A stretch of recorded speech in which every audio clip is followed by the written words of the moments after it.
Is the feminine gender disappearing in Norwegian? And why is there this confusion about the feminine gender in the Norwegian language in general? I recently read a super interesting study about this topic, and I wanted to share with you how the use of the feminine gender is changing in modern Norwegian right now. But first, let's look a little bit at gender in general, because that's something you don't have in English. In English, you do not assign a gender to things. In many languages, we do that. In French, for example, a table would be la table, so it's feminine. In German, the same table would be der Tisch, so it's masculine. In Norwegian, we would say et bord, so it's neutral. Yeah, you can see the same object, different genders in different languages. And some languages have two genders, like Spanish and French. Some have three, like Norwegian and German, for example, where you have masculine, feminine, and neuter. And then some languages might even have more, so depending on how you look at them, how you count them, you might say that the Czech language, for example, has 3.5 or 4 genders. But anyway, something that is a bit annoying is that the gender is very consistent. So for language students, you have to learn that it's la table. If you say le table, it's wrong. I mean, it's not a big mistake. French people will understand what you want to say, but you cannot really say it. So the assignment of the gender to the object is quite consistent. Same in German, if you say die Tisch instead of der Tisch.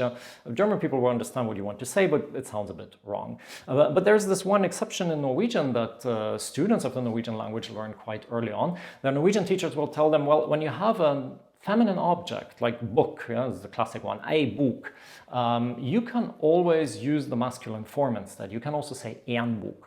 But it doesn't work the other way around. So if you have a masculine object, like a cup, for example, it's like en kopp. Yeah, you cannot say a cup, you cannot say et kopp. That's just wrong. Or if you have the table, it's et bord, you cannot say en bord, you cannot say a bord. That's just wrong.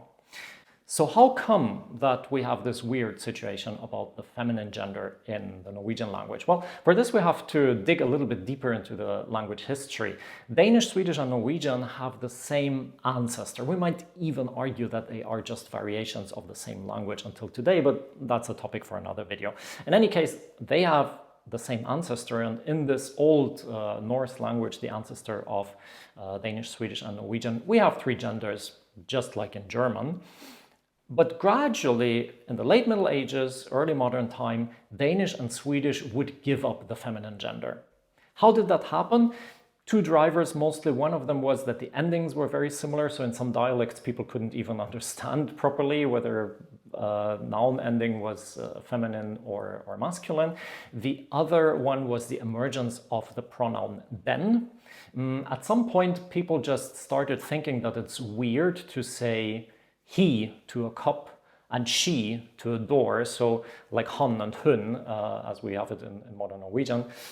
And they would use another pronoun den to assign objects, and this pronoun was gender neutral for masculine and feminine. Yeah, they still had der to assign the neutral things, but den for the masculine and feminine. So then you couldn't hear the difference anymore, and these 2 things together made the feminine gender basically vanish from written Danish, written Swedish. There are still some dialects that have the 3rd gender, but in the written language in Denmark and in Sweden, it has been dead for a very long time.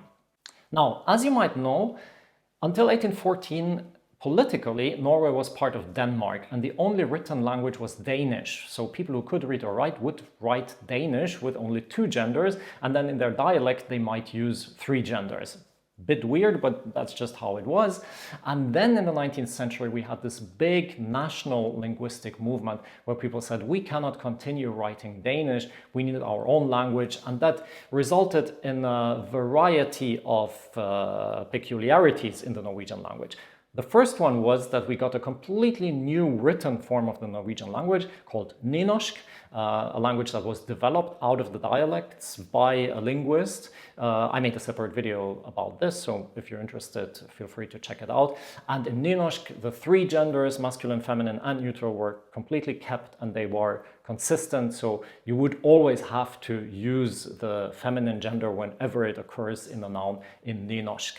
However, in the language that came out of Danish, the language variation that we nowadays call bokmål, which is used by most of Norwegians until today, there were only 2 genders originally, but then at latest in the 20th century, we had this big movement of merging the 2 languages together, which eventually failed, but at least they tried for decades.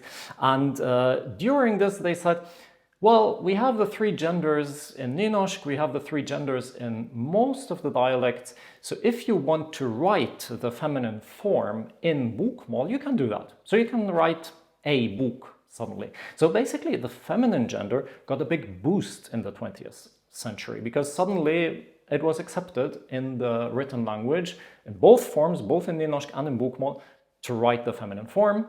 Most dialects used it anyway. It was considered to be like very Norwegian, not so Danish to use the feminine form. So that's basically how it happened. But still the old forms, so the old version of bokmål, linguistically old, yeah, where you would only have two genders, was totally accepted. And that is why your Norwegian teacher until this day keeps telling you that when you have a feminine noun, you can use the masculine form, but not the other way around.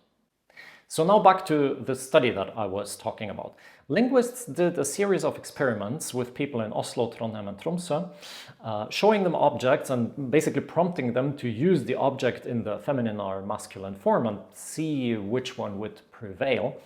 And what is interesting here is that a while ago, it was still very common in all of these cities for many people to say, for example, dette ei bok. Yeah, but nowadays, when you look at kids in Oslo, you cannot find this form anymore. It's basically dead. Yeah, kids in Oslo say en bok. They don't say ei bok anymore. Adults, sometimes, kids definitely not. In Tromsø, basically all adults will say ei bok, but among the kids, the ei bok is already dying a little bit, and you will find a surprisingly large number of kids in Tromsø that will say en bok, which has not been in the dialect at all. That's just the reality. And Trondheim is a little bit in the middle. So you might conclude that the feminine form is actually dying. The next generation might not use the feminine form any longer. But that's not true either, because something interesting that was shown in the study is that still many people and also many kids use the feminine form in another context, especially in the definite form. So they would say something like, dette boka mi, instead of dette boken min. Yeah? So when we have the definite form, we would still hear the feminine form very often. Even here in Oslo, the use of boken min is increasing. The masculine form is gaining more ground for some reason, but we can still hear the feminine form. So let me know in the comments, how are you doing that? How are you learning the Norwegian nouns? Are you still learning the feminine gender, or do you do all masculine? I still teach the feminine gender in my Norwegian courses, but of course it's not an obligation for you to learn it. You can always learn the masculine form instead. It's mainly because my Norwegian is socialized in Tromsø, so I still use the feminine gender definitely. And also I would not suggest for you to give it up entirely, because as we saw, this form like boka, avisa, døra is still very common all over Norway, even in Oslo, except in Bergen, there it's technically, I guess, that. But anyway, yeah, let me know in the comments. And one more thing maybe that is a bit of a learning hack. I mean, you should learn the gender with every noun, but let's face it, most nouns in Norwegian are actually masculine. So if you're in doubt, choose the masculine gender.